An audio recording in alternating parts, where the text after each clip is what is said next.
I'm doctor అమ్మ, consultant gynaecologist at Vidhatha hospital, Vijayawada. సంతానలేమి అంటే ఏమిటి?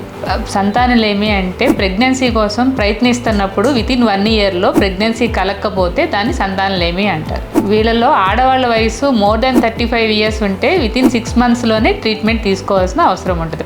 తగు పరీక్షలు చేయించుకుని వైద్యం తీసుకోవాల్సిన అవసరం ఉంటుంది. ఈ సంతానలేమికి 30% మందిలో మేల్స్ కారణం అవుతారు, 30% మందిలో ఫిమేల్స్లో కారణాలు ఉంటాయి. మరో 30% మందిలో ఇద్దరిలోనూ కారణాలు ఉంటాయి. ఒక 10% మందిలో అన్నీ నార్మల్గా ఉంటాయి, కానీ వీళ్ళకి సంతానం కలగదు. దాన్ని అన్ఎక్స్ప్లెయిన్డ్ ఇన్ఫెర్టిలిటీ అంటారు. ప్రతి 6 కపుల్లో 1 కపుల్ ఈ సంతానలేమి ప్రాబ్లంని ఫేస్ అవుతున్నారు.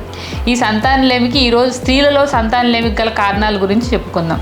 ఈ స్త్రీలలో సంతానలేమికి కారణాలు మొదటిది ఓవరీలో ఎగ్ రిలీజ్ అవ్వకపోవటం ఒకటి.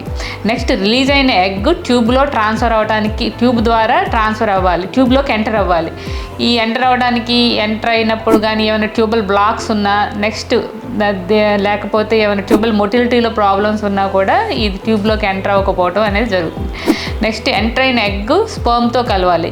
ఈ స్పర్మ్తో కలవడానికి స్పర్మ్ అనేది మనకి సర్విక్స్ నుంచి పైకి యూట్రస్లోకి ఎసెండ్ అవ్వాలి. ఈ కింద సర్విక్స్లో ఏమైనా సర్వైకల్ ఫ్యాక్టర్స్ అంటే పిన్ హోల్ ఆస్ కానీ సర్వైకల్ ఇన్ఫ్లమేషన్స్ అలాంటివి ఉన్నా కూడా ఎంటర్ అవ్వకపోవడం కానీ అలాంటివి జరుగుతాయి. తర్వాత ఈ స్పర్మ్ అండ్ ఎగ్ కలిసిన తర్వాత ఫామ్ అయిన ఎంబ్రియో యూట్రస్లో ఇంప్లాంట్ అవ్వాలి.